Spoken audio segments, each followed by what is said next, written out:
Shalom, shalom, shalom, shalom, shalom. Guerrier, héritier, héritière de l'Éternel.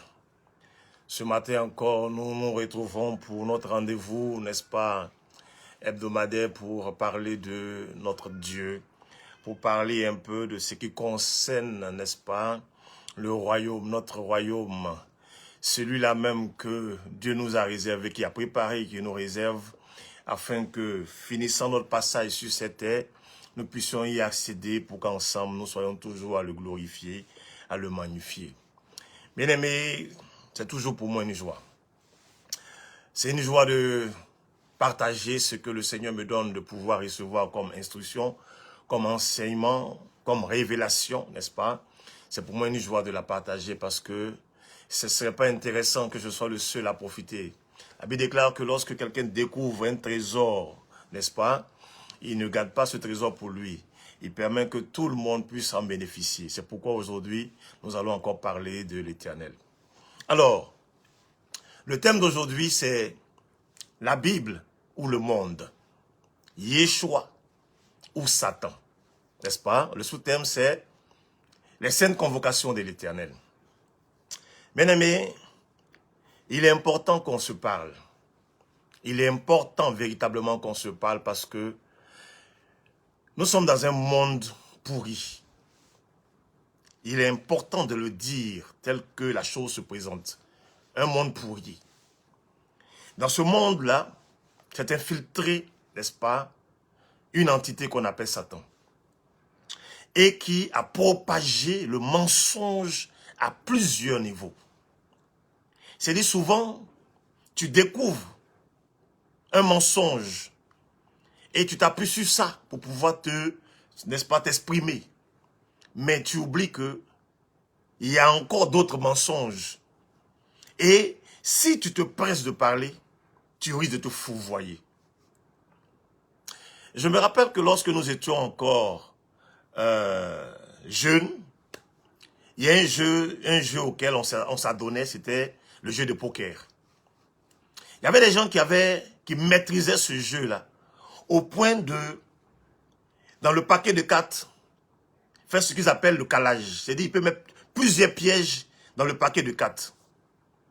Et celui qui le suit, doit, comme on l'appelle, c'est l'expression, doit couper, il s'est dit, repartager, séparer les cartes. Et puis il prend. Tu peux éviter un piège, mais tu tombes dans le deuxième, ou dans le troisième, ou dans le quatrième. C'est ça le diable. La Bible le présente comme un être rusé. Il est malin. Et tout ce qu'il fait, c'est à dessein. C'est pourquoi, même dans l'histoire, dans notre histoire, mais dans un témoignage, tu as dit la vérité. À un niveau, tu as menti. Lorsqu'on découvre le mensonge, tout ton témoignage est remis en cause. Ça devient même un parjure. Bien aimé, il est important de le savoir. On néglige des choses, le diable ne s'amuse pas. Rien de ce qu'il fait n'est sans intérêt. Il le fait pour un but bien précis. C'est ça que nous ignorons. Nous sous-estimons tout. Le diable ne s'amuse pas. Il est venu pour détruire. Il est venu pour dérober, pour ravir. Si tu ne prends garde, tu tombes dans l'erreur. Tu tombes dans son piège. Et demain, tu auras des problèmes avec ton Créateur. Aujourd'hui, nous allons parler. Le thème d'aujourd'hui, il est tellement lourd que nous allons le découper, n'est-ce pas, en deux parties. Aujourd'hui, nous allons présenter l'environnement dans lequel nous nous trouvons. Le monde dans lequel nous nous trouvons. Nous allons présenter, n'est-ce pas, Dieu et Satan. La Bible, n'est-ce pas, ou le monde. Et puis, la prochaine fois, nous allons entrer dans ce que nous faisons que Dieu n'apprécie pas. Nous allons, c'est clair, d'ici la fin de notre direct d'aujourd'hui, nous allons annoncer la chose. Mais il est important de le savoir. Parce qu'on agit tellement avec légèreté que souvent on se pose des questions. On recherche des gens, des boucs émissaires. On veut accuser le diable partout. On veut accuser plutôt les sorciers partout. Des parents qui sont au village. La tante ici, l'oncle ici, le père et la mère. On accuse des personnes. Alors que, très souvent, nous sommes nous-mêmes responsables de ce que nous vivons. Nous sommes responsables des conséquences que nos actes ont entraînées. Mais nous cherchons toujours des boucs émissaires. Il est important de le savoir. C'est pourquoi aujourd'hui, nous allons développer ce thème-là, qui est la Bible ou le monde. Nous devons choisir entre la Bible et le monde. Alors, nous allons lire un passage. Pour commencer, le sommaire, c'est dans 1 Samuel, n'est-ce pas, chapitre 5, à partir du verset 1. 1 Samuel 5, verset 1.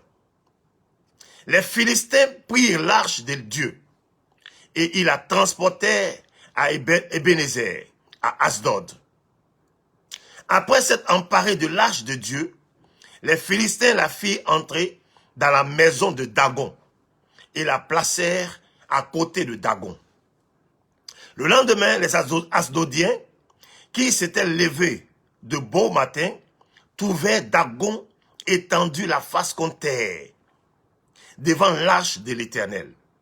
Il prit Dagon et le remit à sa place. Et le mit à sa place. Le lendemain encore, s'étant levé de bon matin, il trouvait Dagon étendu, la face contre terre, devant l'arche de l'Éternel. La tête de Dagon et ses deux mains étaient abattues sur le seuil, et il ne restait que le tronc. C'est pourquoi, jusqu'à ce jour, les prêtres de Dagon et tous ceux qui entrent dans la maison de Dagon à Asdod ne marchent point sur le seuil. Premier passage. Bien-aimés, ce passage illustre quelque chose de grandiose. La gloire de l'Éternel. Là où Dieu est, Satan n'a pas de place. Dieu et Satan ne peuvent pas s'arrêter ensemble. On ne peut pas louer Dieu et Satan en même temps. Ce n'est pas possible. Tu ne peux pas, en même temps que tu loues Satan, tu vas louer Dieu. Non. Même dans le temple Dagon, leur dieu Dagon, leur statue Dagon, il a reconnu qui était là. L'arche de l'Éternel.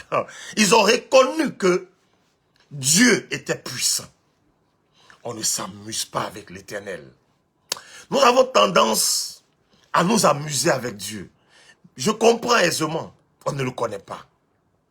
Quand tu connais quelqu'un, il y a des choses que tu ne fais pas de concernant. On ne connaît pas ce Dieu-là, qu'on proclame, qu'on chante, qu'on loue. On ne le connaît pas. Il est puissant, il est redoutable. Le Seigneur permet que les Philistins, n'est-ce pas, puissent assujettir le peuple d'Israël. Et ils vont pousser leur gloire jusqu'à prendre l'arche de l'Éternel. Ils amènent chez eux. Il faut entrer l'arche de l'Éternel dans le temple de leur Dieu, Dagon. Ils reviennent le matin. Dagon est couché devant l'arche de l'Éternel. Ils se prosternent devant l'arche de l'Éternel. Leur Dieu Dagon se prosterne devant l'arche de l'Éternel, devant l'Éternel. Ils se sont sûrement dit que quelqu'un a dû pousser leur Dagon, leur Dieu, et il est tombé. Ils le remettent debout et ils partent. Quand ils reviennent le jour suivant, là, Dagon même là, ses mains, tout, c'est à terre, devant l'arche de l'Éternel. Il est disloqué. C'est le tronc seulement qui reste devant le seuil de la porte. Est-ce que tu réalises quelque chose? Là où Dieu est, Satan ne peut pas s'arrêter. Dieu, il ne lutte pas une place avec Satan. L'Éternel ne lutte pas de place avec Satan. Non.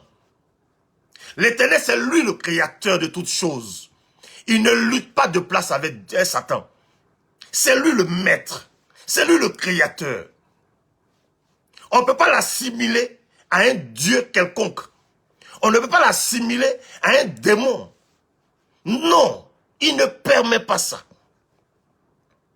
Il ne permet pas ça. Lui, l'Éternel, il ne permet pas ça. Ils ont envoyé, n'est-ce pas, l'âge dans leur temple de leur dieu Dagon. Dagon a reconnu que c'est l'Éternel qui était là. Comment tu peux t'imaginer ça? Ils ont fini, si vous lisez la suite de l'histoire, ils ont ramené l'âge de l'Éternel. Ils ont ramené l'âge de l'Éternel. Parce que les malheurs qui s'abattaient sur eux, ils ne pouvaient pas comprendre cela. Bien aimé, on ne s'amuse pas avec l'Éternel. On loue un Dieu, on prononce le nom de Dieu en vain. Ce n'est pas bon. Apprendre à connaître la personne que tu adores. Apprendre à connaître la personne que tu loues. Apprendre à connaître la personne en qui tu mises ta confiance. On ne peut pas prétendre louer ce Dieu-là et en même temps louer d'autres dieux. Non, ce n'est pas normal. Bien aimé, il y a beaucoup de choses que nous faisons qui enflamment la colère de Dieu. Après, on cherche, on passe notre temps à prier, à jeûner. Non, l'obéissance vaut mieux que le sacrifice. L'obéissance à la parole de Dieu, cela vaut mieux que le sacrifice. Pourquoi te morfondre? Pourquoi mortifier ton âme? Pour que le Seigneur agrée, n'est-ce pas, ce que tu fais. Alors que si tu obéis simplement, tu n'auras plus besoin de toutes ces choses. Nous allons lire un second passage. Ce sur quoi nous allons nous appuyer aujourd'hui. On va parcourir beaucoup la Bible. Parce que ces derniers temps, j'ai assisté à beaucoup de choses. De loin, j'appréciais, puis je regardais. J'interrogeais le Seigneur. J'ai voulu que les temps passent. Et tranquillement, nous allons nous parler. Tranquillement, nous allons nous parler. On pose des actes. On ne pèse pas l'ampleur, les conséquences des actes qu'on pose. On les pose et puis après on pleure. Non. Bien-aimé, non. Second passage. Nous lisons dans 2 Corinthiens, chapitre 6, à partir du verset 14 au verset 18. Ne vous mettez pas avec les infidèles sous un joug étranger. Car quel rapport y a-t-il entre la justice et l'iniquité? Ou qu'il y a-t-il de commun entre la lumière et les ténèbres? Quel accord y a-t-il entre Christ et Bélial? Ou quelle part a le fidèle avec l'infidèle? Quel rapport y a-t-il entre le temple de Dieu et les idoles? Car nous sommes le temple du Dieu vivant. Comme Dieu l'a dit, j'habiterai et je marcherai au milieu d'eux. Je serai leur Dieu, ils seront mon peuple. C'est pourquoi, sortez du milieu d'eux et séparez-vous, dit le Seigneur. Ne touchez pas à ce qui est impur. Et je vous accueillerai. Je serai pour vous un père, et vous serez pour moi des fils et des filles, dit le Seigneur Tout-Puissant. Quel rapport y a-t-il entre la lumière et les ténèbres? Quelle part a le fidèle avec l'infidèle? Entre Christ et les démons, les idoles, le temple de Dieu et les idoles, quel est le rapport? Ils ont quoi en commun? Qu'est-ce qu'ils ont en commun? Non, aujourd'hui, je veux qu'on se parle. Qu'est-ce qu'ils ont en commun? Pourquoi est-ce qu'on veut associer au diable notre Dieu? Pourquoi? Pourquoi est-ce qu'on veut suivre le monde? Pourquoi est-ce qu'on veut faire ce que le monde nous impose? Pourquoi? Quel est le rapport qui existe entre eux? J'ai vu des hommes de Dieu se fourvoyer. Des hommes qui sont, je vais dire, zélés, qui condamnent des pratiques démoniaques, mais qui célèbrent Satan.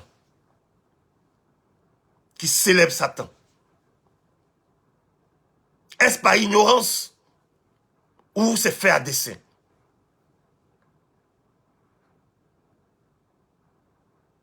Faisons très attention à ce que nous faisons. Faisons attention à ce que nous disons. Quand tu ignores des choses, ne convie pas les gens à célébrer ces choses-là. Si tu as envie de le faire, tu le fais seul. Mais ne publie pas, ne proclame pas, n'invite pas, ne convie pas le peuple de Dieu à suivre des choses qui ne confessent pas l'Éternel.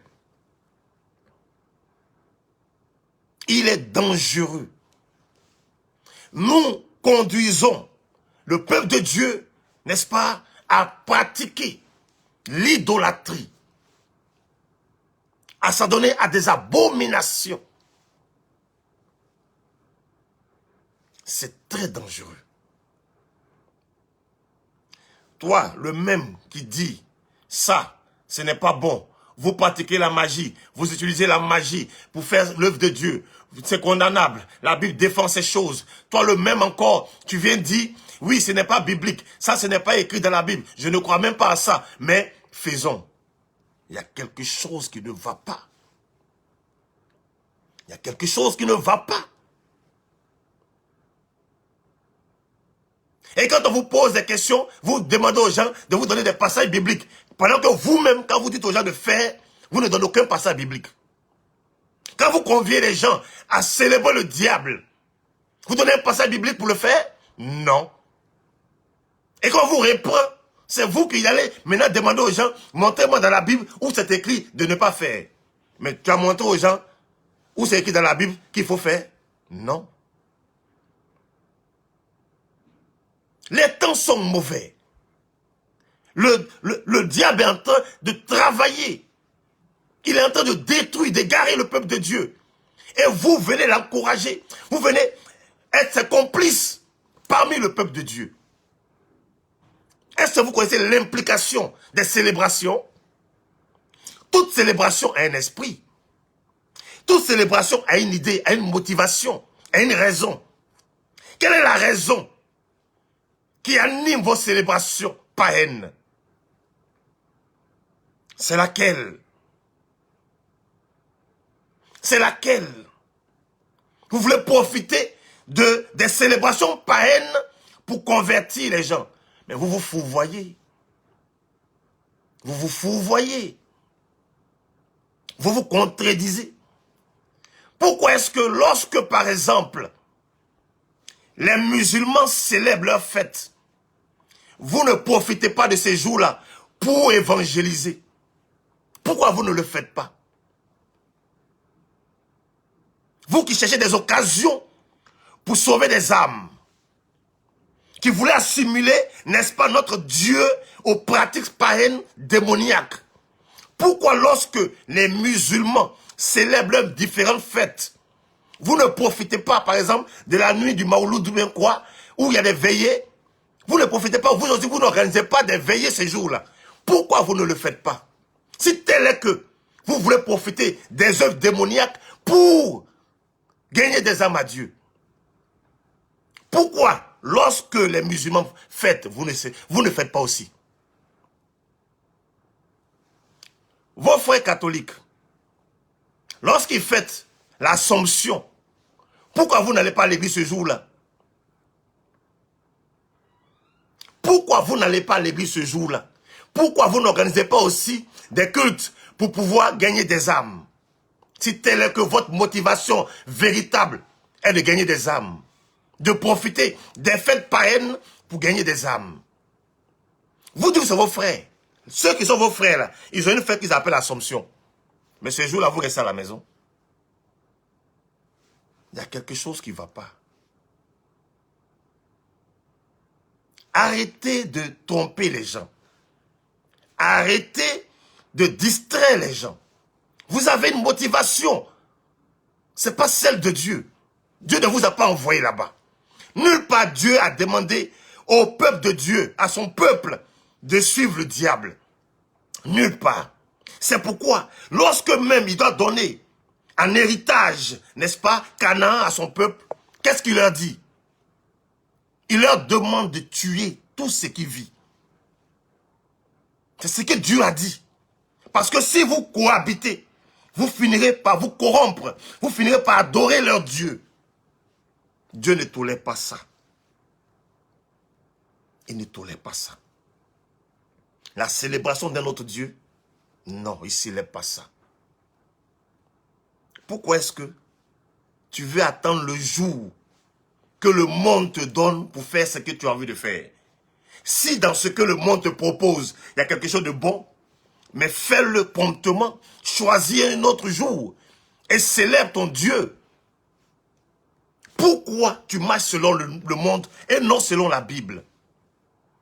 Quand ça t'arrange, tu connais la Bible. Quand ça ne t'arrange pas, là, la Bible, tu mets de côté. C'est grave. Alors, nous allons définir la Bible selon le dictionnaire Larousse. Le dictionnaire dit que c'est un recueil, c'est un ouvrage de textes de l'Ancien et du Nouveau Testament.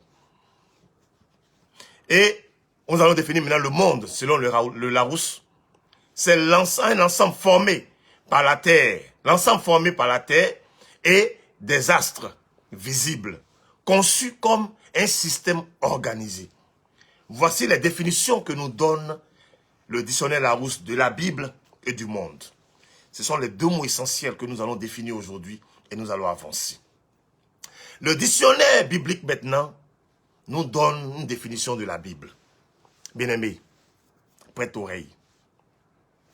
Il dit que c'est une bibliothèque complète qui est formée de 2 testaments, identiques et complémentaires, dont l'inspirateur, le testataire est le Saint-Esprit. C'est lui qui a permis de rédiger. C'est lui le testataire. C'est lui qui a inspiré tous ceux-là qui ont écrit. Le sujet central est Yeshua, Jésus-Christ de Nazareth.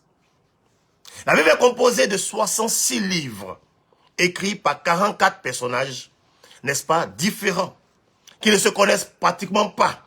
Ils n'ont pas existé à la même période, mais ils ont dit tous la même chose. C'était écrit en 3 langues, l'hébreu, l'araméen et le grec, n'est-ce pas, sur une période de 1600 ans. Sur 1600 ans, des gens ont écrit. Et c'est ça qui a formé la Bible. Dans des styles différents, par des écrivains différents. Il y a eu des rois, tels que Salomon. Il y a eu un puissant chef et un législateur, à la personne de Moïse. Il y a eu des guerriers, comme les juges. Il y a eu des bergers, David, des pêcheurs, comme Pierre, et un médecin, à la personne de Luc. Je te présente la Bible. Elle contient 1817 prédications particulières qui ont trait à 737 sujets différents répartis en 8352 versets. Et on dit que ces nombreux énoncés équivalent à 27% des 124 versets contenus dans l'ensemble des Écritures. Dans toute la Bible, les versets font 31 000, n'est-ce pas, 124 versets. Ça, c'est la Bible. Elle est le plus vieux et le plus ancien livre au monde. Le Pentateuque, ou Torah, date de plus de 3500 ans avant notre ère. La Torah renferme l'histoire de la vie de l'humanité. Ça, c'est des choses que beaucoup d'hommes ne savent pas. Des faits, des personnages politiques, sportifs et autres sont dans la Bible. Bien-aimé, c'est des choses que tu ne sais pas. Rien n'est nouveau sous cette terre. Rien n'est nouveau. Je dis bien, rien n'est nouveau. Tout a été déjà écrit. L'Éternel a tout écrit.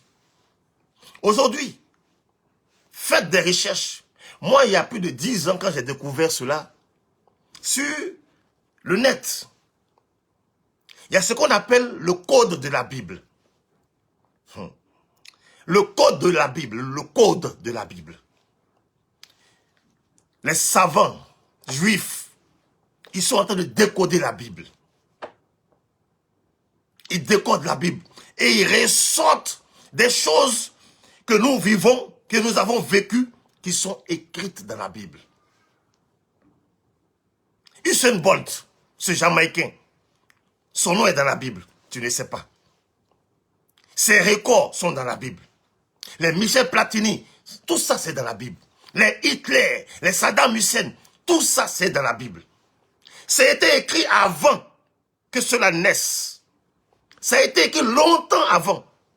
Mais tout est écrit dans la Bible. Est-ce que tu le sais? Dieu a tout planifié. Il a tout écrit. Ce n'est pas dans toute la Bible. Je dis de la Genèse à l'Apocalypse. Non. C'est seulement dans la Torah. Les 5 premiers livres de la Bible. La Torah, c'est Genèse, Exode, Lévitique, Nombre, Deutéronome. Ce sont les 5 livres-là. C'est ça que les savants juifs, à travers ça, ils décodent l'histoire de l'humanité. Dieu a tout écrit dedans. Ce que vous ne savez pas aussi, c'est que dans cette Torah-là, originelle, là, il n'y avait pas de mots. C'est des lettres. Et les lettres étaient des symboles. C'est l'assemblage de plusieurs lettres qui leur donne de pouvoir aujourd'hui décoder certains faits de la Bible. Bien aimé, c'est trop fort. Vous pensez que ce que nous vivons aujourd'hui, là, c'est des choses qui sont nouvelles? Dieu l'a déjà écrit. Des maladies comme le sida, tout ça là, c'est dans la Bible. Tout est écrit dans la Bible. Tapez sur Google, allez sur le net, faites des recherches. Tapez le code de la Bible. On va vous enseigner sur la puissance de Dieu. Rien n'est nouveau. Tout ce qu'on a vécu, tout ce qu'on va vivre, tout est écrit dans la Bible. Alors, quand tu as affaire à une telle entité, à un tel personnage, est-ce que on doit te poser la question encore de savoir quel est ton choix entre Dieu et le monde? Mais je vais te poser la question aujourd'hui. Parce qu'il est important qu'au sortir de cet enseignement, tu puisses toi-même trouver des réponses à toutes ces questions-là. Parce que tu ne peux pas dire, je loue Dieu, et puis en même temps tu vas louer Satan. Consciemment ou inconsciemment, parce que vous refusez de comprendre. Quand on vous parle, vous trouvez que les gens sont trop spirituels, les gens sont trop compliqués, etc., etc. C'est pas une question d'être super spirituel ou compliqué. Non, ce n'est pas de ça qu'il est question. Élevons un peu le débat. Sortons des enfantillages.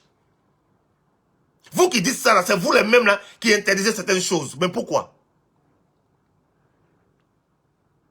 Les gens sont nés dans des familles de féticheurs qui ont pratiqué le fétichisme. Mais pourquoi vous leur demandez d'abandonner ces choses-là et de venir au Seigneur Jésus-Christ? Pourquoi? Si on peut faire les deux choses en même temps. Pourquoi?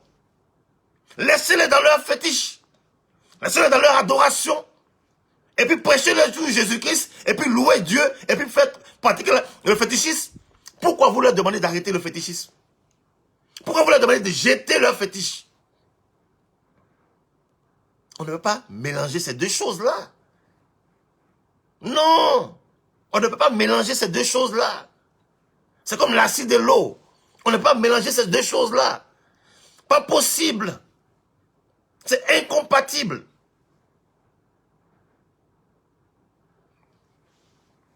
Quel est ton choix entre un fruit et son arbre? Il est important que tu le saches. Il faut que tu puisses faire un choix. On te présente une mangue et un manguier. Tu choisis quoi? C'est de ça qu'il est question. On te présente un œuf et une poule. Tu choisis quoi? On te présente la lumière et les ténèbres. Tu choisis quoi? On te présente la vérité et le mensonge. Tu choisis quoi? On te présente le créateur et la création. Tu choisis quoi? On te présente Satan, on te présente l'Éternel. Tu choisis qui? Tu ne peux pas faire les deux choses à la fois. Il dit dans sa parole, dans Matthieu 23, il n'y a pas une personne qui puisse avoir 2 maîtres. Non. Non, tu ne peux pas avoir 2 maîtres. Choisis un, laisse l'autre. Tu choisis qui? Mais il est important de le savoir. Parce qu'on néglige tellement les choses et après, on pleure. N'est-ce pas? Tout ce que le diable fait là, il le fait pour un but. Son but, c'est de nous détruire. Le but du diable, c'est de nous détruire. Le diable, il n'est pas dans les à peu près. Il est rusé. Il est malin. Il sait ce qu'il fait. Mais il sait que pour te détruire, il doit t'enlever sous la protection de Dieu. Car il sait que personne dans ce monde-là, depuis la création, lorsqu'il a obéi à Dieu, lorsqu'il marche selon les préceptes de Dieu, lorsqu'il glorifie Dieu, lui, Satan, il peut le détruire. Il ne peut pas. Satan ne peut pas détruire une personne qui obéit à l'Éternel. Pas possible. Aujourd'hui, les gens ont peur. Vous avez peur parce que vous ne marchez pas selon Dieu. Si tu marches selon Dieu, tu n'as pas à avoir peur. Si l'Esprit de Dieu demeure en toi, vit en toi, te conduit, tu ne peux pas avoir peur. Ce n'est même pas possible. Même quand tu veux, tu ne peux pas parce que l'Esprit même te ne le permettra pas. L'Esprit de Dieu en toi ne te permettra pas que tu aies peur. Tu as peur parce que tu ne sais pas. Et ce que tu fais, tu sais que ce n'est pas de Dieu. Ta conscience est là. Elle te juge. Le diable sachant, il fera tout pour t'enlever sous la protection de Dieu. Il va t'amener à faire des choses contraires à la volonté de Dieu. Faire des choses qui vont enflammer la colère de Dieu. Dieu va enlever sa main sur toi. C'est à ce moment-là qu'il va te détruire.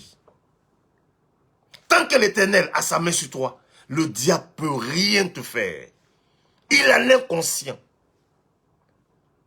Il faut créer une séparation entre toi et Dieu. Il faut t'amener à l'adorer lui pour enflammer la colère de Dieu afin que Dieu se retire de toi. C'est de ça qu'il est question. Il est en train de travailler. Donc il imite tout ce que Dieu a dit. Il imite les faits de Dieu. Il imite. C'est un imitateur.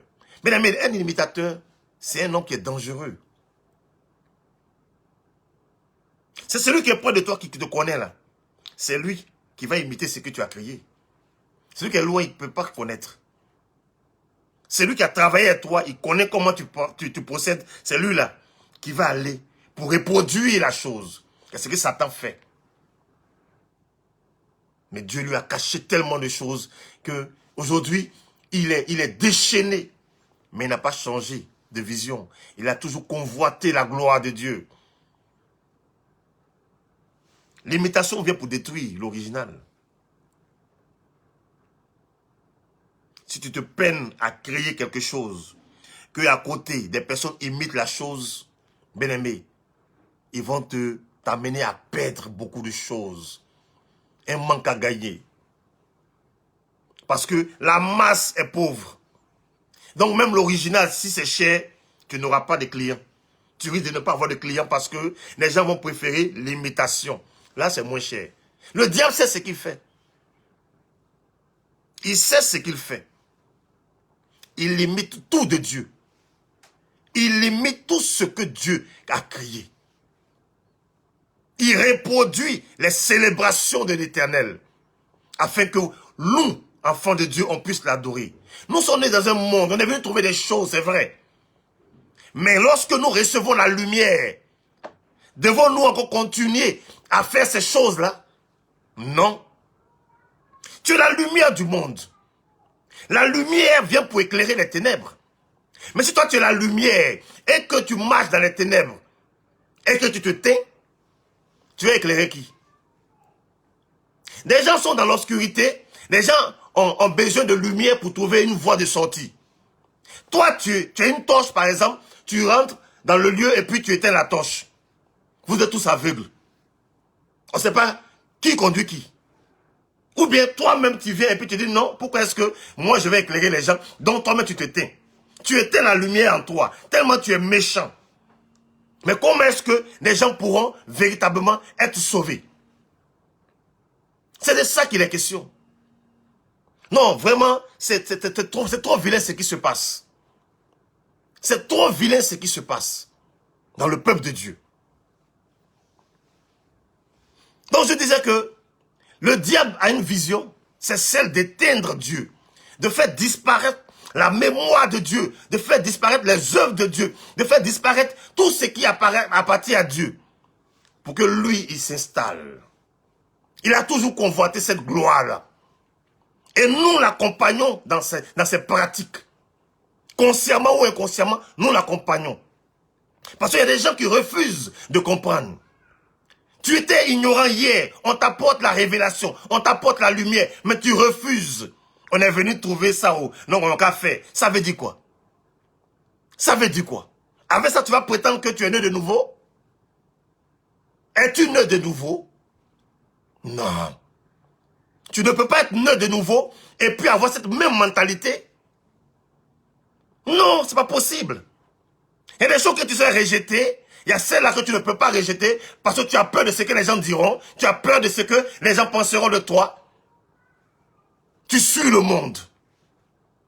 Pourtant, tu prétends être éclairé. De quelle lumière tu parles? De quelle lumière tu parles? C'est grave. Alors je disais que le diable n'a pas changé. C'est pourquoi tout ce qui appartient à Dieu, quand tu refuses, regardez, il ne s'attaque jamais à ceux qui l'adorent. Hein. Vous voyez dans le monde là, ceux qui ont baptisé avec lui là, ils prospèrent partout. Le monde lui appartient actuellement. C'est lui. Il a la domination sur le monde. Dieu l'a permis. Si tu marches avec le diable, tu ne vas pas souffrir. Ou du moins, pas sur cette terre des hommes. Ta souffrance viendra après. Mais tant que tu marcheras avec lui, tu n'auras pas de problème. Dans ce monde aujourd'hui là, tu es homosexuel. Tu n'as pas de problème. Non, tu es pédé, tu es lesbienne, tu n'as pas de problème. Toutes tes portes sont ouvertes. Tu es franc-maçon, tu es résurrectien, tu es dans Jeune Chambre économique, tout ça là, les loges maçonniques, les Lions Club et autres là, tu ne vas pas souffrir. Toutes les portes sont ouvertes. C'est pour eux le monde, c'est eux qui dirigent. Il ne s'en prend pas à ceux, n'est-ce pas, qui lui font allégeance, non. Il s'en prend à ceux qui glorifient l'Éternel. C'est pourquoi, regardez un peu, comme le diable va utiliser, n'est-ce pas, les Allemands, les nazis. On parle de l'histoire de l'Holocauste. Plus de 6 millions de Juifs exterminés. Tellement il veut faire disparaître même la race juive. Parce qu'il sait que c'est le peuple que Dieu a choisi. Tout ce que le diable fait là, il sait pourquoi il le fait. Toi tu veux, tu suis. Toi tu veux, tu fais. Non, ce n'est pas mauvais, on a trouvé où. Mais quand tu es né là, tu ne connais pas Dieu. Pourquoi tu ne continues pas avec ton Satan là? Pourquoi tu renonces à lui pour venir au Seigneur? Tu es venu trouver ça? C'est quoi ces mentalités, ces raisonnements-là? C'est quoi ces raisonnements-là? Tantôt, le matin, on est de Dieu, vers midi, on fait un Satan. Ça veut dire quoi? Et puis après, on va revenir. C'est comme une histoire qui me vient à l'esprit. C'est surtout avec les femmes qu'on rencontre ça. Hein. Les femmes qui ont eu une aventure, elles étaient sortaient avec un homme, elles se sont investies dans la relation, elles ont tout fait pour lui. Il était, on pourrait dire, comment on peut, prolétaire. Et elles ont fait de lui, il est devenu une nouvelle personne. Il a réussi, comme on pourrait le dire dans la vie. Quand il te laisse pour aller prendre une autre femme, tu deviens aigri. N'est-ce pas? Tu deviens aigri. Regardez, il n'est pas reconnaissant. Il n'est pas ceci, il n'est pas cela. C'est ce que j'ai fait pour lui. Aujourd'hui, il m'a abandonné. Il allait prendre une autre femme. Mais c'est ce que vous faites. Avec Dieu, c'est ce que vous faites. Tu étais dans les ténèbres. Les ténèbres viennent te sortir des ténèbres. Il t'amène à la lumière. Il te rachète un grand prix. Il te donne de la valeur. Dans la boue que tu étais, il te nettoie, il te lève à un niveau où tu es glorifié. Et tu le laisses pour aller célébrer Satan. Et puis demain, tu vas revenir encore, dire, Éternel mon Dieu, sauve-moi. Éternel mon Dieu, bénis-moi. C'est quelle comédie ça? C'est quelle comédie ça? Non, il est temps d'arrêter. Il est temps d'arrêter. Arrêtons cette comédie-là. Non, c'est grave.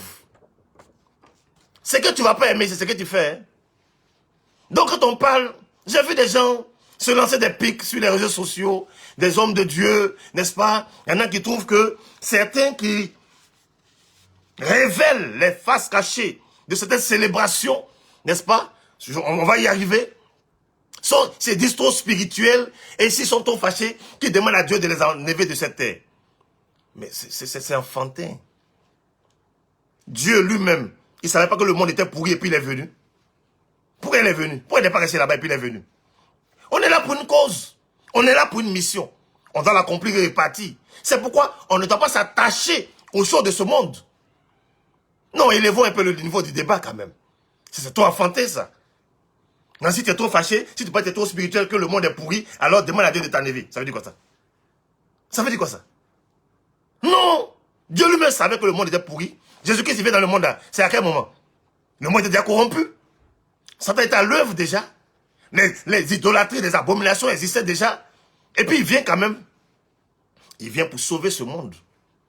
Il vient pour le sauver. Bien aimé, maintenant que toi, quand tu dis que tu es sauvé là, qu'est-ce que tu fais? Sauve ceux qui ne sont pas sauvés. Ceux qui sont encore dans les ténèbres. Mais toi, tu vas partir, te mettre à leur niveau, n'est-ce pas? Vraiment. Te mettre sous un joug étranger. 2 Corinthiens 6. On se met sous un joug étranger. Et après on pleure. Après on crie ici. Mais tu as peur. Parce que simplement, tu sais au fond de toi que tu n'appartiens pas à Dieu. Il y a un doute qui est en toi. Sinon, quand tu es convaincu, quand tu as la ferme assurance que tu es ancré en Jésus, tu ne peux pas avoir peur. Alors donc, c'était ça un peu. Je voulais qu'on élève un peu le débat. Maintenant, nous allons parler de la définition biblique du monde. Le dictionnaire biblique dit que le monde c'est un univers qui est bon. Et pour cela, il nous donne le livre de Genèse, Genèse chapitre 1, verset 31. Genèse 1, 31. Il dit, Dieu vit tout ce qu'il avait fait. Et voici, cela était très bon. Ainsi, il y eut un soir et il y eut un matin. Ce fut le 6e jour. Univers, très bon. Dieu, son œuvre, elle est bonne. Ensuite, on va lire Jean chapitre 1, les versets 9 et 10. Cette lumière était la véritable lumière qui, en venant dans le monde, éclaire tout homme. C'est ça. Elle était dans le monde et le monde a été fait par elle et le monde ne l'a point connue. Bien-aimé, c'est ça le monde. Le monde là, c'est l'ensemble des personnes que nous formons dans un environnement. Nous sommes sur la terre et tout ce qui contient cette terre-là. Mais il y a beaucoup de choses qui se font. Il y a beaucoup de choses qui se disent. Le monde est présenté aussi comme l'ensemble des royaumes, n'est-ce pas, de la terre. On va lire Matthieu, le chapitre 4, lorsque Jésus est tenté par le diable, n'est-ce pas? Le verset 8, il dit, le diable transporta encore sur une montagne très élevée, lui montra tous les royaumes du monde et leur gloire. C'est de ça qu'il est question. Le monde, on nous présente le monde comme ça. Hein. Par les passages bibliques, tu vas comprendre ce que c'est que le monde. Et puis tu t'attaches à ce monde-là. Et puis tu es rattaché à ce monde-là. Et puis tu obéis au monde-là. Tu vas voir, est-il possible d'obéir et au monde et à Dieu? Non. Je vais vous donner un exemple qui me vient à l'esprit. Et vous allez comprendre quelque chose. Je suis à Djoukrou. Je suis de Dabou, je suis à Djoukrou. C'est l'un des rares peuples qui a une seule ville en Côte d'Ivoire. Alors, chez nous, dans mon village, Orbaf, il y a ce qu'on appelle la fête d'Ignam. La fête d'Ignam, c'est une célébration qui est faite. on célèbre des démons, n'est-ce pas, pour annoncer la récolte de l'igname. Dans beaucoup de régions en Côte d'Ivoire, on célèbre cela, la fête d'igname. Mais elle est marquée par des faits quand même impressionnants. Il y a un jour qui est choisi pour célébrer cette fête-là. Il y a des gens qui sont morts à cause du fait que les gens ont voulu décaler le jour.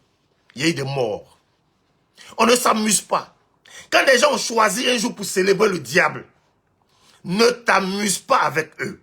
Ne t'associe pas à eux.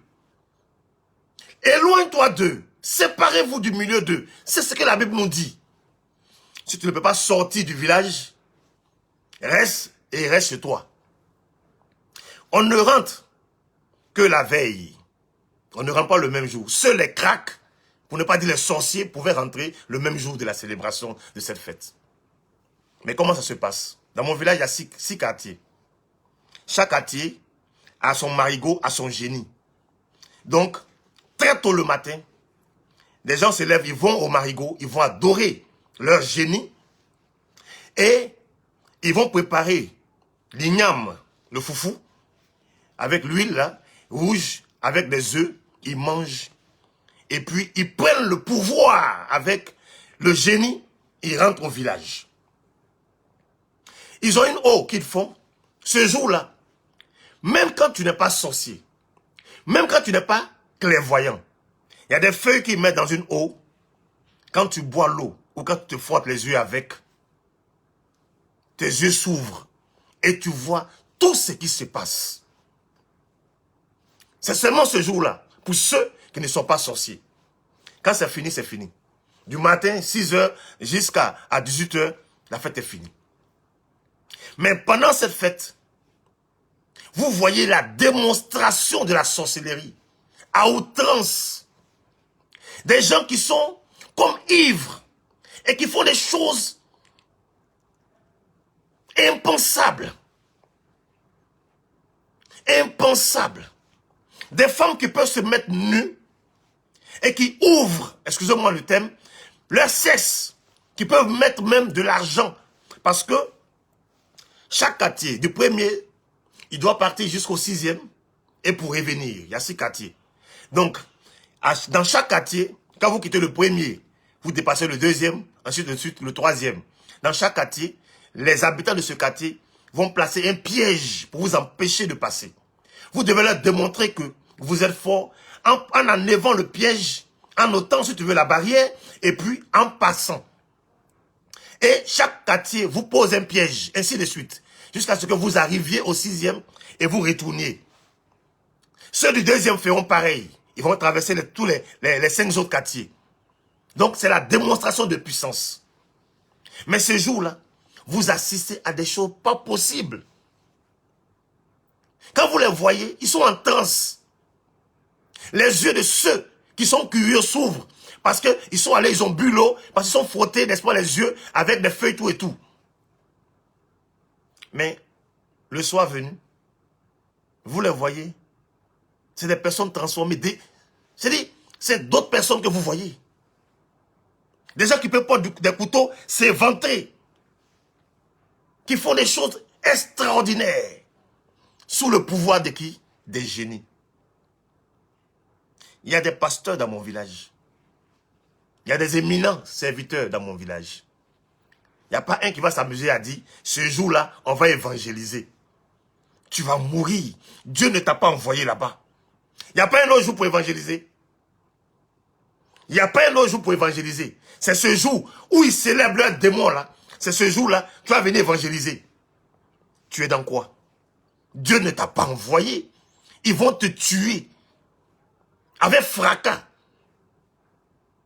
Non, on ne s'amuse pas avec Dieu.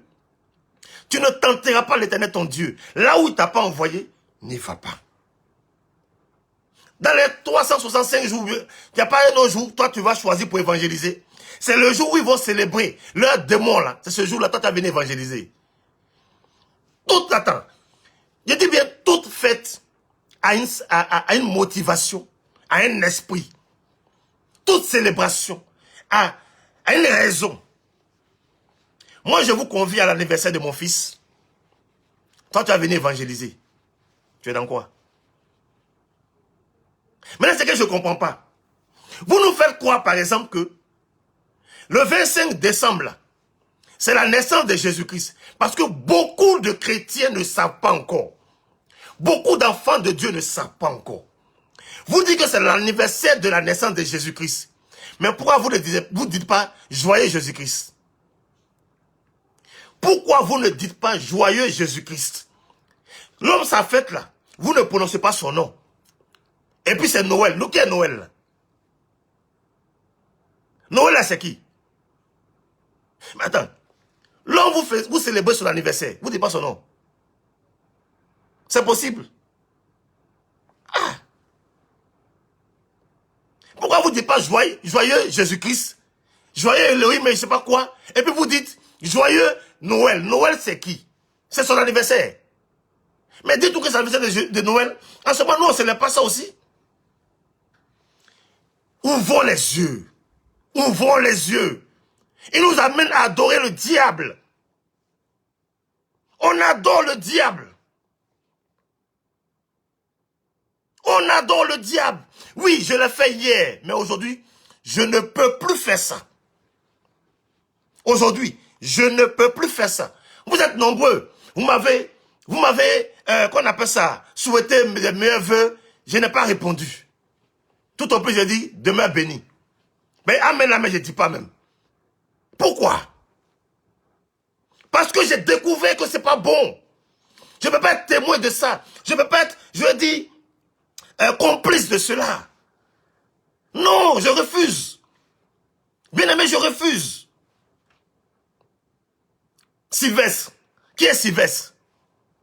Le réveillon pascal que Dieu nous donne de faire dans Genèse 12, 13, tout ça, et je pourrais l'appeler Exode 12, à la Pâque. Mais attendez, c'est la même chose que le diable reproduit. Et maintenant, lui, il appelle pour lui la Sylvestre. Saint Sylvestre. Qui est Sylvestre là? Qui a dit dans la Bible qu'il est saint? Et c'est... Non, vraiment... Est-ce qu'on s'en rend compte de la gravité de ce qu'on fait? Il y a tellement de révélations. Des choses qui étaient cachées, qui nous étaient cachées hier. Aujourd'hui, l'Esprit de Dieu révèle. C'est pourquoi quand tu ne sais pas des choses, ferme ta bouche.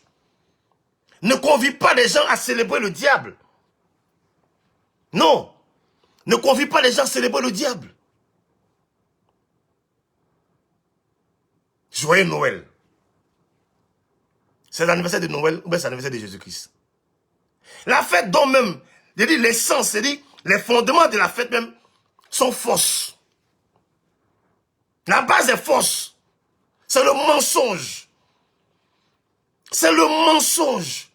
Les fêtes de l'Éternel, les saintes convocations de l'Éternel, combien de chrétiens les connaissent? Combien de chrétiens connaissent les fêtes que Dieu nous demande de publier et de célébrer? Combien? À part la Pâque et la Pentecôte. Combien connaissent les 5 autres? Ça, on ne sait pas connaître. Mais c'est pour le monde, là, qu'on célèbre avec joie. Non à elle. Non à elle. Quand tu dis non à elle, c'est ça qui est Noël, là. Non à elle. Non. Non, ça dit non. Elle, c'est Dieu. Non à elle. Non à elle. Non à Noël, c'est ça que tu dis. Quand tu viens de renier Dieu, quand tu viens de renier Dieu, quand tu dis non à Dieu, et maintenant tu as venu Dieu, Seigneur, sauve-moi. Seigneur, bénis-moi. Tu ne trouves pas que c'est contradictoire? L'homme qui t'a racheté, tu ouvres ta bouche pour confesser non à mon Dieu, non à ce Dieu-là. Et puis demain tu vas venir dire, je te reconnais comme sauveur. Merry Christmas. Heureuse funérailles de Christ. Heureuse mort de Christ. Il combine les mots là comme ça pour vous donner. Et vous là, vous prononcez sans le savoir. Et quand vous parlez, vous trouvez que les gens sont trop extraordinaires, ils sont trop spirituels. Il y a qui dans ce monde-là qui est spirituel? Qui est spirituel? Nous sommes tous des chairs. L'Esprit de Dieu fait ce qu'il a fait en nous et puis il s'en va. Il donne une révélation, tu ne peux pas encore venir t'asseoir sur la révélation pour faire du n'importe quoi. Vous dites que vous reconnaissez que la Bible, dans la Bible, il n'y a pas la fête de Noël. Vous reconnaissez que Noël n'est pas chrétien. Noël, c'est le mensonge. Père Noël, mais vous n'y croyez pas. Et quand vous finissez vous de dire ça, vous venez dire joyeux Noël à tous. Ah non, ah non, ah non. Et vous conviez des gens à aller célébrer Noël. Vous êtes complices d'idolâtrie. Répentez-vous. Répentez-vous. C'est grave ce que vous faites là. Répentez-vous. Il y a les saintes convocations que le Seigneur nous demande de publier dans Lévitique chapitre 23. On va y arriver. En dehors de ces saintes convocations-là, il n'a pas donné à dire à quelqu'un de pouvoir célébrer quoi que ce soit. Tu veux célébrer? Célèbre-toi seul. Mais ne convie pas le peuple de Dieu qui déjà souffre à comprendre des choses, à pouvoir te suivre. Les habitudes là sont difficiles à enlever. Hein. Il est très difficile de pouvoir se séparer des habitudes. Donc c'est un travail que ceux qui ont reçu la révélation sont en train de faire, envoyer l'enseignement, donner l'enseignement, apporter la lumière pour que les enfants de Dieu soient éclairés et abandonnent les œuvres du diable. Mais vous encore, vous venez les enfoncer dedans. Vous savez décrire des choses, vous savez condamner des choses, vous savez dire telle chose n'est pas biblique. Mais pour ça là, c'est pas biblique, mais faites. Mais non, laissez les gens faire ce qu'ils ont à faire. Ceux qui utilisent la magie dans l'œuvre de Dieu, laissez-les faire. Oui. Laissez-les faire. C'est pas biblique, mais on peut faire. Non, laissez-les faire. Vous savez décrire certaines choses, mais ce qui vous arrange pas, à cause des fêtes. À cause des fêtes. Mais moi, je peux célébrer quand je veux, mon Dieu. Je n'ai pas besoin que le monde m'impose un jour. Non, c'est comme aujourd'hui. Non, vraiment, c'est grave. Hein? C'est grave. Aujourd'hui, des gens me célèbrent Saint-Valentin dans des églises. Hey, Saint-Valentin dans l'église. C'est compliqué. C'est compliqué. Le monde vous impose des choses. Mais attends, le Seigneur nous demande de célébrer des choses en famille. Le Seigneur sait que c'est la famille. La famille, là, c'est un poids, c'est un socle.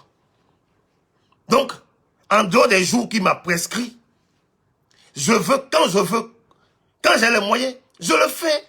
Réunir mes enfants, ma famille pour pouvoir célébrer quelque chose. J'ai besoin d'un jour que le monde des païens va m'imposer. J'ai besoin d'un jour que le monde des païens va m'imposer pour célébrer ma femme ou celle que j'aime. J'ai besoin de ça. Des fêtes qui existaient depuis des lustres. Dernièrement même Saint-Valentin, je prends le cas de Saint-Valentin, une radio en Côte d'Ivoire dans laquelle pour pouvoir y avoir accès, il faut qu'elle soit pédée ou lesbienne. Et tous là-bas, c'est ce qu'ils font. C'est eux qui ont chargé. Saint-Valentin, tu ne peux pas respirer. Et quand les gens me se séparent à cause de Saint-Valentin, aïe, tout ce qu'il a fait pour toi, le reste des jours là, ça n'a pas de valeur. C'est Saint-Valentin là. De toute façon, vous êtes séparés à cause de 31 décembre. 24-31 décembre. Si tu n'as pas vu ta chérie ou bien ton chéri, séparation. Regardez des choses comme ça. Regardez des choses comme ça. Vous dites que vous n'y croyez pas. Mais vous célébrez la chose telle que eux-mêmes ils ont conçue. L'esprit de la chose là, c'est ce que vous faites de A à Z. Tel que les païens, les démons ont conçu leurs choses là. Tel qu'ils célèbrent leurs fêtes là. C'est comme ça, vous qui dites que vous êtes chrétien, que vous voulez utiliser pour pouvoir évangéliser là. Vous célébrez la chose de la même manière. Avant-hier, j'ai vu une vidéo d'un certain homme de Dieu qui dit, toi qui as traversé 31 dans l'hôtel avec femme de quelqu'un, tu as mal fait ta traversée. Toi qui as bu grosse bière, tu n'es pas allé à l'église, tu as bu grosse bière, tu as fait une mauvaise traversée. Traversée de quoi? Tu dis que tu es chrétien. Et puis toi, chez toi, l'année finie, le 31 décembre, il y a problème. Tu es un homme de Dieu. Tu es prédicateur de l'évangile. Et puis l'année finie chez toi, pour toi, le 31 décembre, il y a problème.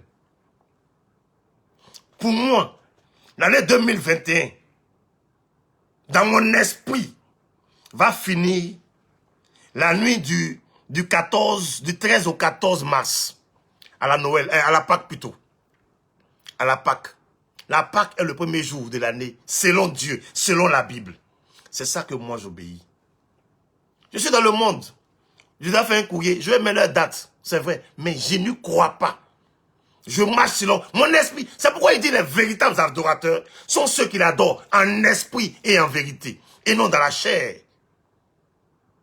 Tu es un homme de Dieu. La traversée de quoi? La même manière que les païens ont conçu leurs choses, c'est ce que vous faites. La traversée. Traversée de 2021 à 2022. Du n'importe quoi. Tu es encore en 2021. Tu n'es pas allé quelque part. Tu n'es pas allé quelque part. Offrande, tu allais faire un sacrificiel. Tout ce que tu as fait, tu as donné. C'est ça. Leur but là, c'est de vous dépouiller.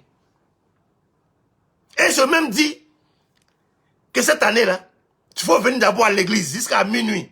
Quand minuit finit, ce que tu vas aller faire là, tu peux faire. Ah, parce qu'il n'est pas venu à l'église. Donc ce qu'il a fait là, c'est pas bon. Mais s'il vient à l'église, il peut aller faire les mêmes choses. Là, c'est bon. Est-ce qu'il y a des choses, est-ce qu'on comprend ce qui se passe même? Et il dit, viens avec un seau neuf. Il va te laver. Les hommes de Dieu sont des laveurs. Des laveurs. C'est-à-dire, le nouveau métier, hein, vous lavez les gens. Seau, huile, tout ça là. Vous lavez, vous essuyez les gens. Femmes, tout ça là. Ça, c'est bon.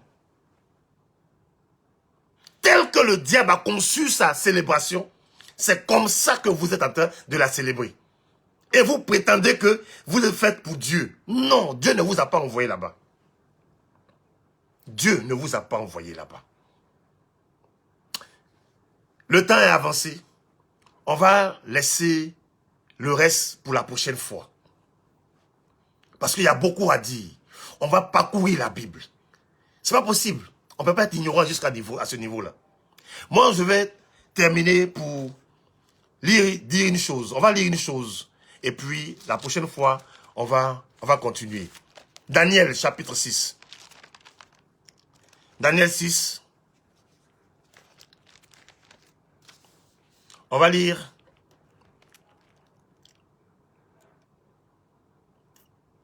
On va lire à partir du verset 4.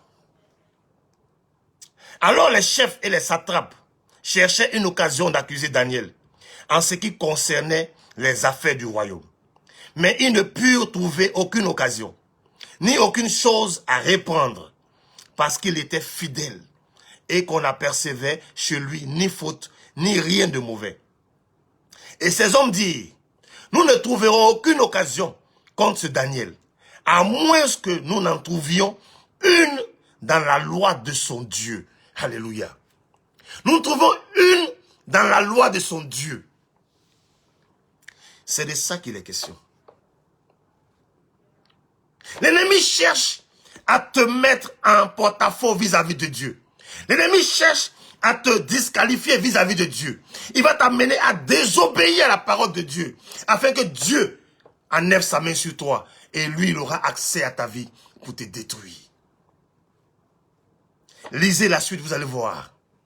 Ils vont demander à Daniel de se prosterner devant leur Dieu ou de ne pas adorer lui son Dieu. Daniel n'a pas obéi. Daniel n'a pas dit, oh c'est leur monde, c'est leur pays. Oh. Comme je suis arrivé dans leur pays, donc je vais faire. Je suis venu trouver. Ou bien c'est eux qui ont décidé, donc j'obéis. Daniel a obéi à l'Éternel. L'Éternel a glorifié Daniel. À chaque fois que tu seras confronté à faire un choix entre Dieu et Satan, tant que tu auras choisi Dieu, il va te lever, il va te glorifier. Il va confondre tes ennemis. Mardoché, dans le livre d'Esther, est un exemple typique. Ils n'ont pas accepté de se prosterner devant un quelconque personnage ou un quelconque Dieu. Ils refusent. Dieu s'est toujours glorifié. Tant que tu vas te lever pour glorifier Dieu, tant que dans ce monde dans lequel tu es de passage, tu ne vas pas t'attacher aux choses charnelles, démoniaques, et que tu vas chercher la gloire de l'Éternel, alors lui l'Éternel, il va te lever, il va te protéger, il va te bénir, et il fera tout pour que ton nom soit grand dans la bouche des gens. C'est de ça qu'il est question. Moïse, lorsqu'il descend, n'est-ce pas, de la montagne, et qu'il trouve Aaron et le reste du peuple qui ont élevé un veau d'or, il n'a pas dit, oui, je vais me corrompre avec eux. Non. C'est pas ce qu'il a dit. Lisez la Bible. Tellement en colère. Même les tables, il les casse parce qu'il ne peut pas concevoir cela. On ne mélange pas Dieu et Satan. On ne mélange pas Dieu et Satan. Il y a trop de jours. Si tu veux vraiment adorer Dieu, si tu veux offrir des présents à tes enfants, il y a trop de jours pour les faire. Il y en a qui vont jusqu'à dire non, que si je ne donne pas, mon enfant va devenir sorcier. C'est que ton enfant il est sorcier à longtemps. Ou bien toi-même là, tes gènes de sorcellerie là sont en lui. Sinon, ce n'est pas à cause des cadeaux. Il y a des gens dans ce monde-là qui n'ont jamais reçu de cadeaux et qui ont réussi. Qui sont milliardaires aujourd'hui. Il y a des gens qui ont réussi dans ce monde-là. Ils n'ont jamais reçu de cadeaux de leur vie. Ça, c'est l'argument farfelu, ça. C'est quel argument farfelu, ça? Il y a des gens qui n'ont jamais eu ce que nous autres, on a eu. On allait à l'école ensemble. Ils n'ont jamais porté les tissus que nous on portait. Les gabardines autres. Ils n'ont même pas pu toucher ça. Il y en a qui attachaient pas au cou. Aujourd'hui, ils ont réussi. C'est quoi ces arguments de bassesse que vous nous donnez là? Que vous nous servez là? Parce que tu n'as pas eu ce que ton ami a, alors dont tu deviens sorcier. Je vous ai posé la question, hein. Je dis, vos enfants là, ils ont des amis musulmans. Quand les musulmans célèbrent leur fête là, pourquoi vous ne partez pas célébrer avec eux? Pourquoi vous n'organisez pas veiller pour vous racheter ou même sauver des âmes? Arrêtez de vous foutre de nous, hein. Cherchez autre chose. Si vous n'avez rien à dire, taisez-vous. Vous êtes sur des réseaux sociaux. Il y a trop d'intellectuels. Il y a trop de personnes versées de la connaissance. De personnes intelligentes. N'insultez pas l'intelligence des gens. Et j'ai même dit encore, j'ai dit les catholiques là, ils fêtent Assomption. Vous dites que vous ne connaissez pas Marie. Mais pourquoi vous ne faites pas aussi? Faites aussi. Faites aussi, fêtez avec eux. Ou bien profitez de ce jour-là pour organiser des veillées de prière ou des cultes. Pourquoi vous ne faites pas ça? Et vous asseyez à la maison le jour de l'Assomption. Ne vous foutez pas de nous. Vous n'avez pas affaire à des enfants. Si vous êtes dans vos églises, vous pouvez mentir aux gens comme vous voulez, à souhait. Mais ne venez pas sur les réseaux sociaux pour nous emmerder. Quand vous n'avez rien à dire, taisez-vous. Tu veux célébrer une fête païenne, célèbre-la. Mais ne convie pas le peuple de Dieu à cela. Répands-toi. Répentez-vous. Répentez-vous. On ne mélange pas Dieu et Satan. Ils n'ont rien en commun. Donc je conclue pour dire que le Seigneur il est fidèle. Quiconque, par ignorance agit et rentre dès maintenant dans une repentance, alors sa vie changera. Sa vie changera. 2 Corinthiens chapitre 7, le verset 1. Ayant donc de telles promesses, bien-aimés, purifions-nous de toute souillure de la chair et de l'esprit, en achevant notre sanctification dans la crainte de Dieu. Faisons attention, Dieu n'est pas nos camarades. Tu ne peux pas venir dire non à Dieu, et puis venir dire, Seigneur Dieu, donne-moi ceci, donne-moi cela. Non. Si tu reconnais que c'est lui qui t'a racheté d'un grand prix, il est mort à cause de toi, il a souffert le martyre à cause de toi, il y a des choses dans lesquelles tu ne rentres plus. Tu ne peux plus faire ces mêmes choses-là. Hier, tu étais enfant. Aujourd'hui, tu es grand. Hier, tu ne comprenais pas. Aujourd'hui, tu comprends. Moi, mes enfants, même de 7 ans, 8 ans, même savent que Père Noël n'existe pas. Mais si ça n'existait pas, on se lève quoi alors? On se lève qui alors? On se lève qui? Donc, toi, tu es devenu Dieu. On va y arriver la prochaine fois. Mais je pense qu'aujourd'hui, on a introduit la chose. Que le Seigneur vous bénisse abondamment. Qu'il vous donne de pouvoir véritablement lire sa parole. Fouiner avec lui. Chercher avec lui. Et comprendre que ce qui est de lui ne peut pas être de Satan. Ce qui est de Satan ne peut pas être de lui. Et ils n'ont rien en commun. Ils n'ont vraiment rien en commun. On a l'exemple de Samuel, l'histoire de qu'on appelle ça, de leur dieu Dagon. Ils ont vu ce que l'Éternel a fait à leur statut, qu'ils appellent Dieu Dagon. Ils ont vu ce que l'Éternel lui a montré, lui a réservé. Ne nous amusons pas à vouloir associer Dieu à Satan. C'est une grave erreur. C'est une abomination. C'est un blasphème. Arrêtons ces pratiques-là et recherchons les voies et moyens pour accéder à notre royaume. C'est là. Nous ne sommes pas de ce monde-là. Donc, c'est pas pourquoi nous attacher à ce monde. Que le Seigneur vous bénisse. Et mardi, nous allons terminer cet enseignement pour nous donner de comprendre les véritables convocations de l'Éternel. Les saintes convocations. Ce qu'il appelle les saintes convocations. Et dans ces saintes convocations, il n'y a pas Noël, il n'y a pas Sylvestre. Que le Seigneur vous bénisse. À plus tard. À un de ces jours, excusez-moi. Et au revoir.